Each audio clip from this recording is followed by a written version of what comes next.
This time we'll have family remembrances by friends, excuse me.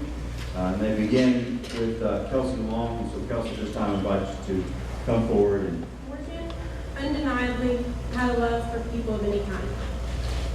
She never wanted anyone left out. And she never cared where you came from, what your past was, or where you wanted to end up.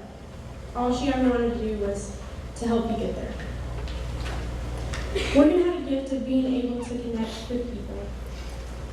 And it didn't matter if she had just met you or if she had already known you for years, she treated you the same. Not only did Morgan like to enjoy every moment of the day, but she also made sure that everyone around her did as well. Because Morgan was selfless. Morgan was generous and gracious, and she was always the first to tell you how appreciative she was. I love the way that Morgan would repetitively say thank you for anyone, for even the smallest things. I don't think Morgan ever necessarily took her life for granted, but I believe many in her life could have taken their relationship with her for granted.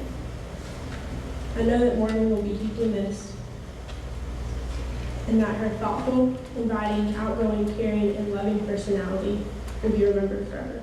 I haven't really known Coach Brandon for very long, but the time that I did, it was really easy to see that everybody loved him. He was an all-around kind of guy.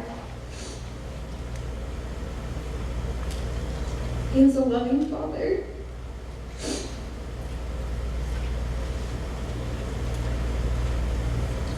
Who always supported children that he loved, no matter what their background was. He was slow to anger and loved to joke around. He was an amazing teacher that touched the lives of many students. Bullard High School will definitely not be the same without him. Although he was a coach, it wasn't just athletes that he inspired. The student body, the coaching staff, his family and friends will all remember Coach Brandon as an encouraging, thoughtful man who will truly be missed.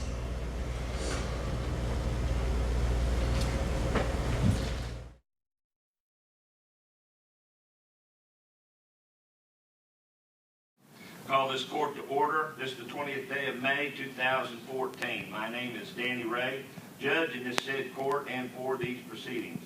I will prepare the docket now to call for the state of Texas versus Taylor Frederick. The state of Texas versus Taylor Frederick on this 20th day of May 2014 with the offense of manslaughter, a felony in the second degree. The state alleges that Ms. Frederick did then and said on the accident May 15th knowingly and willingly, without wantonness, disregard for safety of herself and other people that were involved and caused death. Hereinafter, a wireless device is considered a deadly weapon in the area structured and identified in a school zone in a city street in the unincorporated city limits of the city of Bullard and Texas against the laws of the city of Bullard and the state of Texas. Thank you. Okay, we've heard the charges addressed by the state of Texas. Again, those charges are the use of a wireless device in a school zone leading to an accident, the motor vehicle being introduced as a lethal weapon, enhancing that charge to a manslaughter. With that understanding, I would ask the defendant and your attorney to rise. The court understands at this time that your guilty plea has been discussed with the prosecutor's office, and is it my understanding that you wish to plead guilty at this time? Yes, sir. Defendant, what say you? Yes, sir. You can sit down. Court's accepted the guilty plea, and before we go any farther, I would like to hear testimony as to some of the facts pertaining to this case to allow me an opportunity to weigh those facts and decide on the punishment into this phase. And in doing so, I would ask the state, do you have a witness to bring before the court at this time? Yes, Judge. The state would like to call the first witness as Noelle Dayoff, which is the mother of Morgan Dayoff that was killed in The victim? Yes, the victim's mother. I understand. If you'll raise your right hand, ma'am, things you're about to tell the court are the truth, the whole truth, nothing but the truth, so help you God. And you'll have a seat in this chair right here, please. And you'll speak up loud enough that the court can hear you.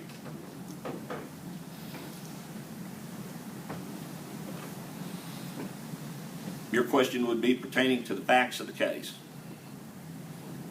It's been a difficult loss.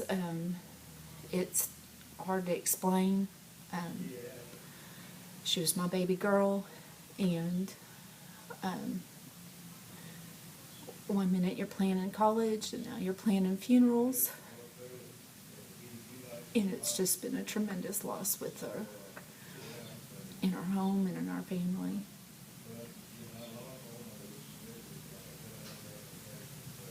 I don't know what else to say. State your full name for the record. Angela Brannon. Okay, have a seat. And again, you can make your statement as to what you're having to deal with.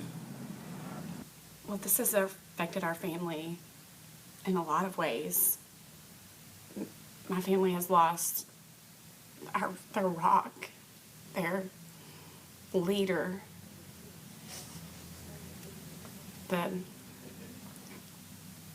person that tucks them in at night and kisses them goodnight. Not sure how we're supposed to put our pieces back together of our family. And how am I supposed to explain this to my 9-year-old son and 6-year-old daughter? Yes, sir. The state would like to call its last witness, which would be Brooke Clarkley, which is the backseat passenger that was riding in Miss Frederick's vehicle at the time of the collision. Ms. Brooke? Ms. Brooke, for your convenience, the court recognizes the fact that you're wheelchair bound, and in order to make it more convenient for you and to allow you an opportunity to give your statement, a microphone has been provided for you where you sit. And if you would you like to give testimony as to what you're going through right now and say anything that you'd like to Ms. Frederick?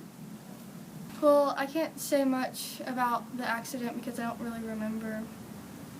But, I'm really lucky to just get away without my legs. I don't get to walk across the stage or anything, but, it's better than losing my life, and I'd, do anything to have Morgan back, give anything to have Morgan back. It's going to be really hard not having my best friend because we did everything together, but, if I could just go back and change anything, I would just wish that I would have told Taylor to put her phone down or whatever, because I knew something bad was going to happen or something bad could have happened, but I would have never imagined losing my best friend. But I forgive Taylor, and I know that it's really hard on her, and that's pretty much it. State your full name for the record. Taylor Frederick, And how old are you, Taylor? 18. Are you in school or you're out of school? I'm in school And how long have you been driving? since I was 16. And where did you learn to drive? At home? Yes, sir. Had any accidents before? One. Okay. So, did you get a ticket or anything like that? No, sir. What's going through your mind right now knowing that you've pled guilty, the court's accepted your guilty plea, and that really, in all honesty, you've caused a lot of heartache, a lot of pain, and loss. Not to just anybody, but your friends, your family. I regret it. I regret it completely. Every day of my life I think about it. I know it's not going to go away. So you know what this is all about. It's something you're going to have to deal with for the rest of your life. You've been found guilty of manslaughter, which is a felony of the 2nd degree in the state of Texas. In the past, as a small child, you were at times confronted by your parents, made to account for maybe a small lie or maybe an infraction that you were guilty of. And it was with love and careful attention to you that your parents were able to bring you to some sort of discipline in your life. I'm here today as your judge, and I'm sorry to say that it's not no small infraction that we're talking about today. You've been found guilty of manslaughter, and that you are no longer a child, you're an adult responsible for the actions that you've encountered.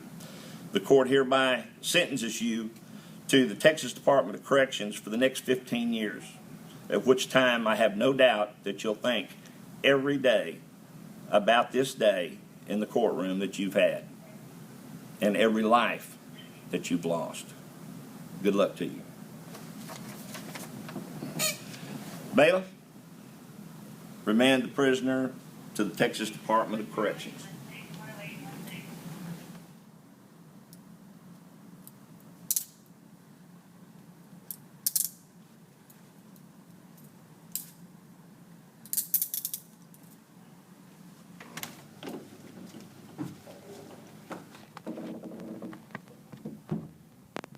This court's adjourned.